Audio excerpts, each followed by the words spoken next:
కోరుతా ఉన్నాను. అధ్యక్ష,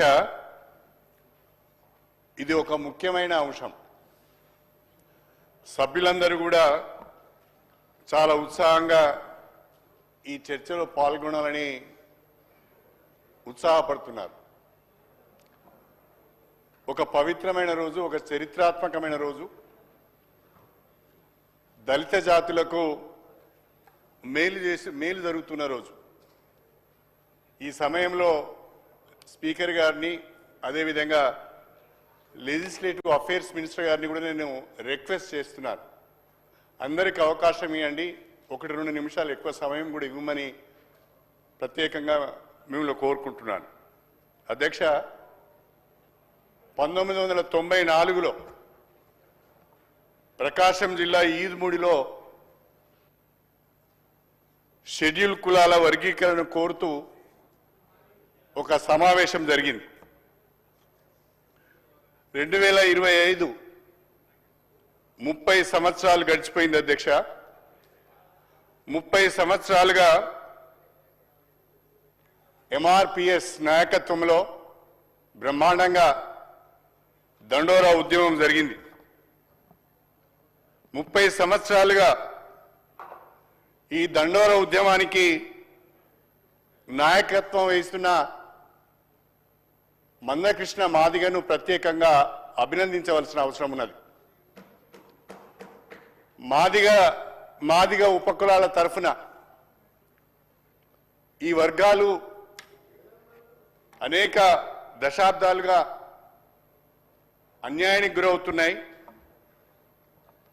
రిజర్వేషన్ ఫలాలను అందుకోలేకపోతున్నాయి. వారి తరఫున గొంతెత్తాలని ఆలోచన చేసి ఉద్యమాన్ని ప్రారంభించడం జరిగింది. సంతోషకరమైన విషయం ఏంటంటే, దండోరా ఉద్యమానికి ఆనాడు ఆంధ్రప్రదేశ్లో సమైక్య రాష్ట్రంలో అన్ని రాజకీయ పార్టీల మద్దతు దొరికింది, అన్ని సంస్థల సంఘాల యొక్క మద్దతు దొరికింది. అదేవిధంగా సమాజం యొక్క సంఘీభావం దొరికింది. నాకు తెలిసినంత వరకు ఒక సామాజిక ఉద్యమానికి సోషల్ యాక్సెప్టెన్స్ వచ్చింది అంటే ఓన్లీ దండోరా ఉద్యమానికి అని చెప్పి నేను ఈ సందర్భంగా తెలియజేస్తున్నాను.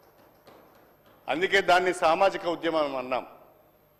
అంతేకాకుండా ఈ 30 సంవత్సరాలలో సమైక్య ఆంధ్రప్రదేశ్లో ఉన్న ప్రభుత్వాలు కానీ, తెలంగాణ రాష్ట్రంలో ఉన్న ప్రభుత్వాలు కానీ షెడ్యూల్ కులాల వర్గీకరణను సమర్థిస్తూ శాసనసభలో ఏకగ్రీవ తీర్మానాలు చేసినాయి.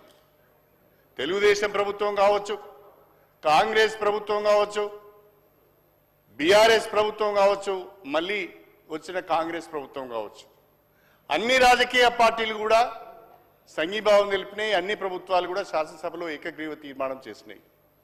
30 సంవత్సరాలుగా ఇంత యాక్సెప్టెన్స్ ఉన్న దండోరా ఉద్యమానికి, ఆ దండోరా ఉద్యమం యొక్క ప్రధానమైన డిమాండ్ అయిన వర్గీకరణకు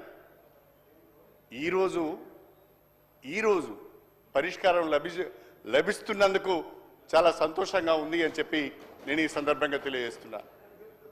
1994 నుంచి 2025 ఈ రోజు వరకు కూడా నేను దండోరా ఉద్యమంతో మమేకమై ఉన్నాను. 1994లో మొదటిసారి ఎమ్మెల్యేగా ఎన్నికైన తొలినాళ్లలోనే దండోరా ఉద్యమం ప్రారంభమైంది. ఆ తర్వాత ఉమ్మడి ఆంధ్రప్రదేశ్లో మంత్రిగా ఉన్న సమయంలో కూడా 4 సంవత్సరాలు వర్గీకరణ అమలు చేసే ప్రభుత్వంలో నేను మంత్రిగా ఉండడం ఆ రోజు ఒక అవకాశం అయితే, ఈనాడు మళ్ళీ ఈ కాంగ్రెస్ ప్రభుత్వంలో గౌరవనీయులు ప్రియతమ నాయకులు రేవంత్ రెడ్డి గారి నాయకత్వంలో ఈ వర్గీకరణకు చట్టబద్ధత కల్పించడానికి వీలుగా అసెంబ్లీలో చర్చ జరిగిన రోజున కూడా నేను ఈ సభలో సభ్యునిగా ఉండడం కూడా ఒక గొప్ప అవకాశంగా నేను ఈ సందర్భంగా అభిప్రాయపడుతున్నాను. అధ్యక్ష, వర్గీకరణకు సంబంధించి వేసిన అన్ని కమిషన్లు కూడా వర్గీకరణకు అనుకూలంగా నివేదికలు ఇచ్చాయి. 1996లో ఏర్పాటు చేసిన రామచంద్రరాజు కమిషన్ కానీ, ఆ తర్వాత వచ్చిన ఉషా మెహ్రా కమిషన్ కానీ ఈరోజు వచ్చిన డాక్టర్ జస్టిస్ షమీమ్ అఖ్తర్ గారి కమిషన్ నివేదికలు కానీ అన్ని కమిషన్ నివేదికలు కూడా వర్గీకరణకు అనుకూలంగా ఉన్నాయి.